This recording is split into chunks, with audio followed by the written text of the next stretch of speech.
Les damos la bienvenida a nuestros libros, a este programa dedicado a la colección Coetáneos, que coeditamos la Universidad Autónoma de Nuevo León y el Fondo Editorial.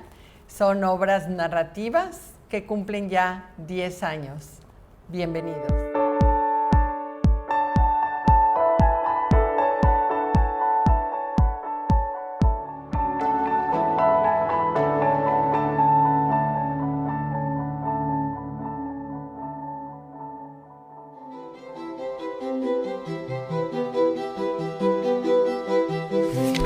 La bienvenida a Antonio Ramos Revillas y a Víctor Barrera Enderle. Bienvenidos. Ahora vamos a platicar de esta colección Coetáneos que cumple 10 años y ha publicado 16 obras narrativas. Estas obras pues se llama Coetáneos porque son nuestros coetáneos. Si bien Irma Sabina nació en 1930, que es la mayor de las editadas hasta ahora, pronto va a aparecer una obra de Josefina Nigli, que pues ella nació en 1910. Y la más joven de todas las autoras y autores, pues es Gaby Riveros, de 1973.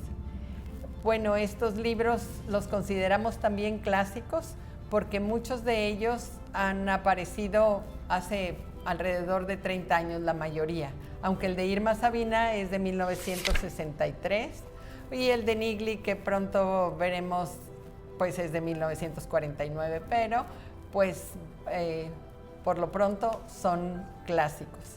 En cuanto a su trama, pues aquí sí tenemos muchas fechas distintas. Tenemos, por ejemplo, El Reino en Celo, de Mario Anteo, que cumple ya 30 años de su primera edición y 10 años porque fue el primero que apareció en Coetáneos.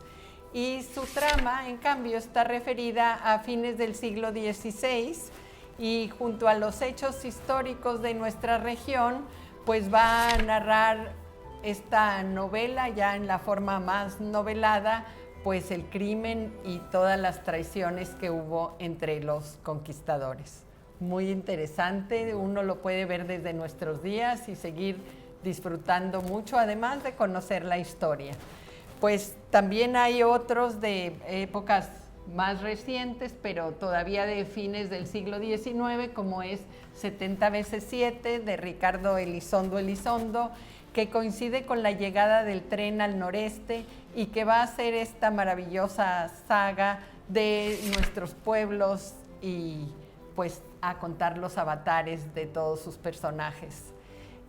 También está Agua de las Verdes Matas, de Irma Sabina Sepúlveda, que le pediría a Víctor que nos hiciera algún comentario de esta obra. Sí. Primero, bueno, pues buenas tardes y feliz de estar aquí acompañándonos nuevamente para hablar de colecciones editoriales, en este caso de Coetáneos, que de nuevo celebro porque ponen en circulación nuevamente a estos autores, estas autoras, a estas obras que yo también considero ya son clásicos y son canónicos, es decir, son obras que se convierten en referencia para entender el desarrollo de la literatura en Nuevo León, a pesar de que algunas sean recientes, digamos, en una mirada panorámica, pero sí tienen como característica, creo que todo el listado de títulos y de autores es muy interesante, porque si lo vemos desde diferentes ángulos, desde diferentes técnicas narrativas, están dotando de espesor literario a este espacio que podríamos llamar el noreste, Nuevo León y Monterrey, que es una labor muy importante para, digamos, cimentar una tradición literaria, ¿no?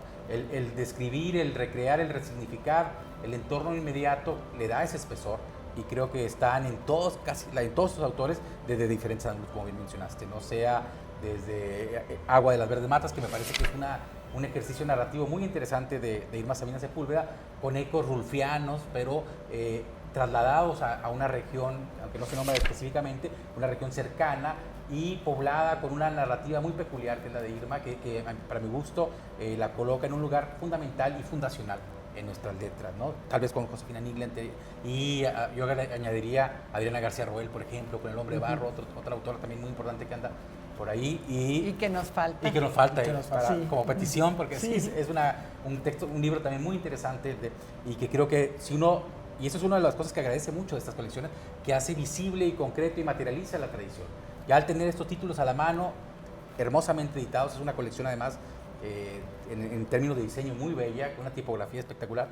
Nos permite a mí, que soy un lector apasionado de la literatura novolonesa, por ejemplo, tener a la mano estas obras y poder tratar de establecer hasta genealogías, que a veces uno diría nos podemos aventurar a establecer estas redes de conexiones, aunque sea por arriba o por abajo, porque para mí Irma Salinas Sepúlveda planta ahí una línea narrativa que luego va a ser retomada o resignificada de diferentes espacios. ¿No? Lo podemos ver después, por ejemplo, en los años 70 y 80, con estas nuevas generaciones de autoras que vienen, ¿no?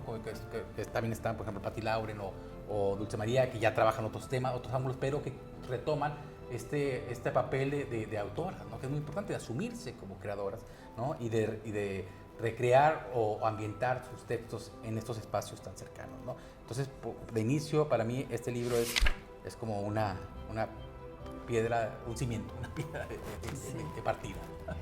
Pues otro tema que aparece en esta colección es el crimen.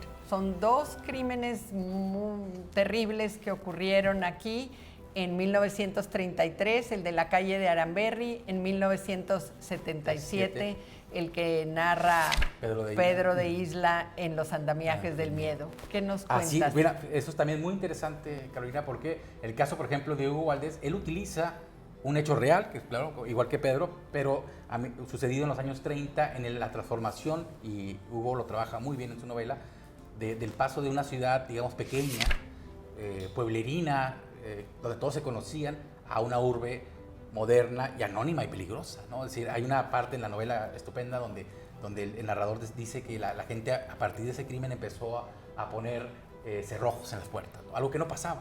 Entonces, ese al principio de los años 30 y luego Pedro en los años 70, lo que nos muestran al recrear desde la ficción narrativa estos acontecimientos es la transformación de la urbe en una especie de monstruo gigante que empieza a desconocerse a sí mismo, ¿no? Pero nos muestran ese contraste entre los años 30 y 70, todo el crecimiento de la ciudad y el despertar, pues, de ciertas pasiones que están allá.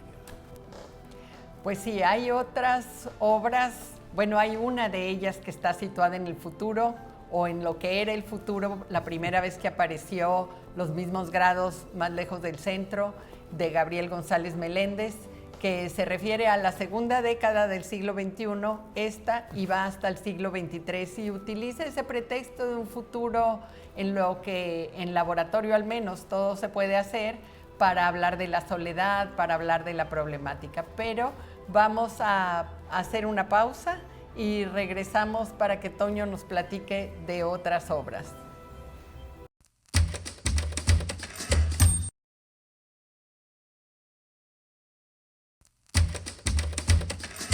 Regresamos a nuestros libros para seguir platicando sobre los temas y las épocas en que se sitúa la trama de estas narraciones, novelas, cuentos. Y quisiera pedirles a Toño y a Víctor una referencia a dos libros de esta colección que están situados en los años 70. Por una parte, Nosotros los de entonces, de Cris Villarreal Navarro. Toño, sí. ¿Qué nos cuentas? Pues bueno, este libro de Nosotros los de entonces fue publicado originalmente por el periódico El Porvenir, creo que si no estoy equivocado, y desde el principio marcó como, al menos yo así lo he entendido, o es la historia que yo he querido como marca como un antes y un después de alguna forma la literatura regiomontana, porque es un libro de cuentos contemporáneo, es un libro que tiene además técnicas contemporáneas de la narración. Es la historia de una célula, digamos que de jóvenes que están buscando encontrar una igualdad. Es un libro de cuentos sobre hechos, digamos, que tienen que ver con la guerrilla y con el comunismo y con las células y todo esto. Y Cris Villarreal lo narra de una manera estupenda, con distintos puntos de vista, con personajes que aparecen en un relato y luego después desaparecen y aparecen en otro más. Exacto. Es decir, de una manera bastante con mucha fuerza narrativa, y que para mí significa de alguna forma el inicio de la época contemporánea de la literatura en Nuevo León. Porque antes sí había, por supuesto, editoriales y había, por supuesto, que también autores, pero estos publicaban de manera más como dispersa, o no había como una sensación como tradicional. Lo que decías hace rato, Víctor, son obras que abonan en la tradición literaria porque hablan y le dan un sentido a la urbe o a la ciudad, ya sea buscando hacia el pasado, como en el caso de Hugo Valdés o en el libro de los andamiajes del miedo, o representando lo que se ve en ese momento. Entonces, a mí me parece que Nosotros los de entonces es una de las obras como fundamentales de nuestra literatura y que marca un punto de partida hacia lo que vendrá después, que algo que también tiene que ver esta colección, que son coetáneos, pero también dices que son clásicos, y tiene que ver con que de alguna manera son nuestros clásicos. A mí me parece que el libro que aparece en esta colección ya se vuelve clásico porque los recuperamos y les damos, además todos estos autores continúan publicando, no fueron autores de una obra, sino que han seguido insistiendo. Cris Villarreal, por ejemplo, que durante mucho tiempo solamente tuvo este libro de Nosotros los de entonces, acaba de publicar Mis años sin ti, una novela sobre la intervención norteamericana en nuestra ciudad. Entonces ahí se van como complementando las obras, ¿no? Pues, y otro libro cuya trama también se sitúa en los años 70 es Los últimos rostros de Coral Aguirre. ¿Qué nos comentas? Pues fíjate, Carolina, conectando un poco con la mención a Toño, son como libros que dialogan, aunque se hayan escrito en momentos diferentes desde perspectivas diferentes. Como mencionas, está el pasado reciente. En el caso de Cris, como bien mencionó Toño, eran los movimientos muy, muy recientes, porque este libro, digamos, el contexto de enunciación del libro de Cris es principios de los 80, cuando ella siente, y lo dice así en el prólogo, si mal no recuerdo, que hay una política de desmemorización, ¿no? En general, de olvidar eso que quedó tan reciente. Entonces ella, preocupada por eso, construye estos relatos para los jóvenes que vienen, ¿no? Coral un poco también, pero ya pasadas más años, digamos, 2-3 decenios después, en un tránsito generacional muy interesante, empieza a recuperar o a dibujar un mapa continental a través de recuperar la memoria de los años 70 de movimientos sociales, políticos, de guerrilla, tanto en Sudamérica como en México, en Texas, Monterrey, y hace una especie de conexiones subterráneas, veo yo, que construye con una polifonía, hay que decirlo, es decir, con una técnica narrativa muy amplia, muy compleja y muy rica, y establece como nuevas maneras de nombrar el pasado, ¿no? Por ahí en el posfacio, digamos, en el texto de la contraportada, Roberto Caputo habla que con esta novela se inaugura la narrativa de la posmemoria en la literatura neoleonesa. Yo creo que tiene un poco de razón, o tiene mucha razón en eso, porque Coral busca darle, o sea, establecer la memoria, pero también describir cómo se construye esa memoria, desde qué rincones emocionales, históricos, políticos, personales, estéticos se va configurando. Entonces sí, son libros que dialogan de alguna manera muy interesante. Y creo que todos dialogan también en el concepto de que nos muestran la ciudad. Eso que dices hace rato, podemos encontrar una ciudad bien marcada y delimitada con los 70s, la fundación, los 20, los 30. E incluso en las atemporales sale Monterrey. Estoy pensando que, por ejemplo, tal vez adelantándome, en La noche de la iguana, pues aparece esta ciudad, esta zona de la ciudad del centro, hay por la Escuela Normal F. Martínez, también en los otros libros también está siempre apareciendo la ciudad de una forma...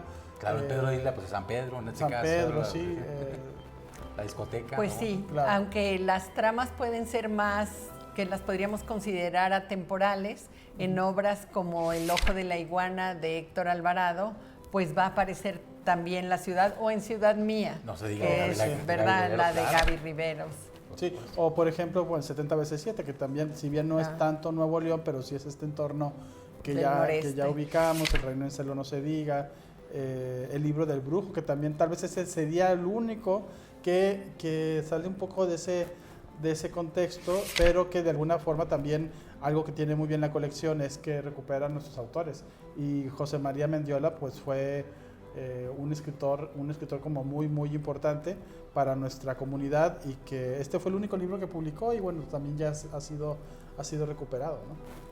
Pues sí, también está en Elogio del Triángulo, de Dulce María, pues la ciudad muy presente. O Alejandra Rangel, con La Penumbra, que también veo por ahí. Entonces sí ha sido un trabajo, creo que es una colección que haya salido como muy, y tal vez está mal que lo diga porque es una colección de entre ustedes y nosotros, pero de alguna forma es el ADN de la literatura regiomontana. Muy orgánica, ¿verdad? Es muy orgánica que ha salido esta colección.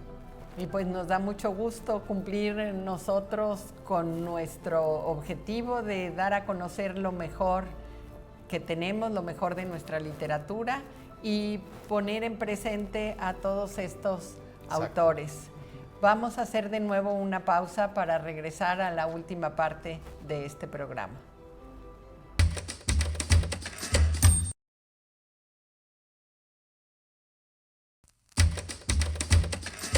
Regresamos al programa Nuestros Libros para seguir platicando de estas obras que forman la colección Coetáneos y que son 16.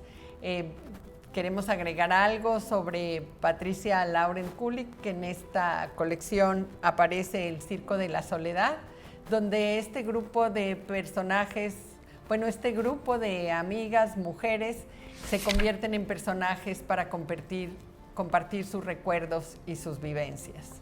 La colección también va a dedicar 2 de sus títulos publicados en 1997 por primera vez en Conarte a 2 obras, Laredo Song y Hotel Roosevelt, que aparecen en los años terribles en los que el VIH cobró numerosas vidas. ¿Qué nos quieren comentar sobre Laredo Song? Bueno, Laredo Song de Joaquín Hurtado, que también creo que es uno de sus libros fundacionales como autor. Bueno, Joaquín Hurtado, que es un gran escritor también de nuestra ciudad, y que, bueno, antes de Laredo Song tiene Guerreros y otros marginales, un libro publicado por el Fondo Tierra Adentro, el Fondo Editorial Tierra Adentro. Crónica Cero también. Crónica Cero, pero es después. Poquito después es este libro, luego Laredo Song, y mucho tiempo después, Crónica Cero, y después ha sacado otros libros, ha estado ahí como muy... Sí, aunque ya sacó sus obras reunidas, como que ha seguido publicando. Y creo que es un libro que además a muchos lectores en esta ciudad les despertó a la ciudad. Sale justo casi al mismo tiempo que Los Límites de la Noche, de Eduardo Parra. Y por alguna razón, tal vez eso oculta un poco el peso de Laredo Song, porque este libro de Parra pues llega como con mucha fuerza y es para ser publicado por una editorial nacional como esa Ediciones Era, pero creo que Laredo Song está a ese mismo nivel. Es un libro donde se habla, pues sí, la lucha por encontrar una cura contra el VIH, pero también en los mundos trans y el submundo, digamos, en las periferias de la ciudad de Monterrey, y que Joaquín retrata con una crudeza, eso creo que es la palabra, con una crudeza sin cortapisas, y que no deja de ser, con esta crudeza y esta violencia, no deja de ser como hermoso, es decir, cómo te construye personalidades, personas con las cuales es difícil que no empatices. Entonces, la colección pues va como muy de la mano con el resto de los libros, que es una gran recuperación. Y bueno, igual como con Hotel Roosevelt, ¿no? Que también fueron publicadas por el Consejo para la Cultura y las Artes de Nuevo León, cuando recién había surgido y dejado de ser subsecretaría, creo. Y creo que fue una muy buena como camada de libros, esos 97, 98. Muestran, como dices, otras regiones de la misma ciudad. Podemos establecer un mapa a través de los libros publicados, tanto de Monterrey como de Nuevo León, resignificados por la literatura, ¿no? Joaquín recorre una cartografía o una zona de la ciudad que a veces puede ser reconocible, a veces no, pero que le da visibilidad. Y lo mismo con Hotel Roosevelt, ¿no? Alvarado lo que hace es ambiente en ese mítico hotel que está rumbo al norte de la ciudad, digamos, una serie de historias también muy interesantes que nos muestran ese Monterrey de finales del siglo, que podemos verlo a través de toda esta colección, cómo se ha ido transformando desde esa fundación que desmitifica al Teo, ¿no? El Reino del Cielo, hasta las novelas como El Crimen de la calle Danbury o Los Andamiajes del Miedo. Entonces se muestra al otro lado también, de ese progreso que que había sido narrado de una manera armónica y tal vez hasta idílica. Nos muestra el lado, que es un lado tal vez violento, tal vez crudo, pero también tremendamente humano, ¿no? Que tiene rostro, que tiene sangre, que tiene carne y que nos hace identificarnos o nos invita a cuestionarnos también el espacio donde habitamos. Pues sí, Joaquín habla en su prólogo a esta edición de cómo el tema, al ponerse a la luz, comenzó a normalizarse, a perderse el estigma, y dice que ahora la palabra discriminación se relegó al basurero de las malas palabras. Esperemos que así sea y que de verdad nos olvidemos de esa mala palabra que es la discriminación, pero pues lo pone para todos y lo pone para que una gran comunidad se reconozca en estos sucesos. Lo triste es que cuando una discriminación se va a esa basurera, otras discriminaciones surgen. Sí. Pero claro, pero ese es el ejercicio real de la escritura, ¿no? Estar siempre poniendo el dedo en la llaga. El dedo en estas nuevas maneras que tenemos de separarnos, ¿no? Como sociedad. Así es. Pues, y tenemos mucho por hacer en esta gran colección. Tenemos todavía libros que nos faltan. Sí, claro. Los que vienen en camino, sí, por ejemplo, bueno, Josefina Negri, que es Josefina una Negri, autora sumamente interesante. Y va a ser un libro pequeño porque es se hizo la traducción de uno de los cuentos que forman Mexican Village, que es El Camino del Río, que no ha sido publicado en español. Sí, porque hay que decir que es una autora que escribió en inglés, ¿verdad? La mayoría de su obra, claro. Pero que realmente tiene del trasfondo. Me acuerdo de Apártate Hermano, que también se publicó, una gran novela, una novela urbana en los 40 en Monterrey. Es fue para mí un gran descubrimiento, ¿no? Mencionábamos también al inicio a Adriana García Roel con Los Hombres de Barro, que podría perfectamente formar parte de esta colección, y tantos autores y autoras más, porque eso es lo fascinante también de del camino que ha abierto Coetáneos, ¿no? La importancia de revisitar nuestro pasado y nuestro pasado reciente y lejano, y rescatar, ponerlos en presente, como mencionaste, ¿no? A estos autores y autoras, y volverlos coetáneos nuestros a todos. Sí, y creo que también una cosa importante es que si hablamos como de las literaturas regionales en el norte de México, son pocas las literaturas que han hecho esta autorreferencia a sus propios espacios. Y tal vez Coahuila, de manera reciente, con la obra de sus narradores jóvenes como Carlos Velázquez, Luis Jorge Bone, Vicente Alfonso, Julián Herbert, vuelven a dotar de espacio a Saltillo, a Torreón, a Monclova, pero la literatura de Nuevo León tiene 30 años haciendo autorreferencia de su espacio, ¿no? De su identidad, y creo que en la medida que estas obras que han sido publicadas durante los últimos 30 años cumplan como con esa función de ser autores contemporáneos, pero que también resignifiquen la ciudad, creo que tendrían como muy buena cabida en este tipo en esta colección, que bueno, insistiremos con eso. Creo que es una colección clásica, es una colección pues que se ha ido construyendo con mucho ingenio por parte del Fondo Editorial Nuevo León, que tiene además sus otras colecciones. Pienso en la colección de Ricardo Elizondo. Entonces, ¿qué faltará? No lo sé, porque también podría decir, bueno, más autoras, hay muchas autoras en esta colección. Muchas autoras, claro. Es algo que también como es muy, en esta como revisión, ¿no? De las cosas que se han hecho mal, pues esta colección está como muy equilibrada. Está habilitando mucho el papel de las mujeres escritoras, ¿no? Sí, porque en nuestro arte pues también hay muchas artistas, pero en Coetáneos también tenemos a muchas autoras y tenemos otra especie de hermandad con quienes se muestran en las portadas, porque son también de artistas de Nuevo León, fotógrafos, pintores, y bueno, pues tenemos la fotografía de Roberto Ortiz en este caso, o este cuadro de Mayra Silva para el libro del brujo, o esta de Aquiles Sepúlveda. Sí, esta es una muy bonita, me gusta. Otra de Roberto Ortiz, esta de Carolina Levy para el de... Qué bonita, ¿verdad? Para el de Héctor Alvarado, esta fotografía de Paco para Hotel Roosevelt de Paco Barragán, o de Aristeo Jiménez para ilustrar el de Laredo Song. Pues, y así vamos pues teniendo mucho que mostrar de nuestros autores, de nuestros artistas. Y también es una recuperación del trabajo editorial de la ciudad. Me refiero a que estos libros son reediciones, evidentemente. Así que habla de que también en esta ciudad tenemos instituciones editoriales que han estado trabajando. Muchos libros son de Conarte, otros son de la universidad, por supuesto, otros son de editoriales independientes. Entonces, ahí se va marcando pues una ruta también como muy interesante. Esa también es otra lectura sobre la colección que nos da a entender que quienes han editado en el pasado han editado también muy bien. y han ido conformando pues este cuerpo de lectura sobre Monterrey. Pues sí, ahora sí, pues esperemos pronto volverles a hablar de estos libros, de recomendar más estas lecturas en el programa y nos despedimos para invitarlos que nos vuelvan a acompañar el próximo sábado aquí en Canal 28. Le damos las gracias a Víctor Barrera Enderle, a Antonio Ramos Revillas y muchas gracias por permitirnos este espacio de la Casa del Libro para el programa. Gracias.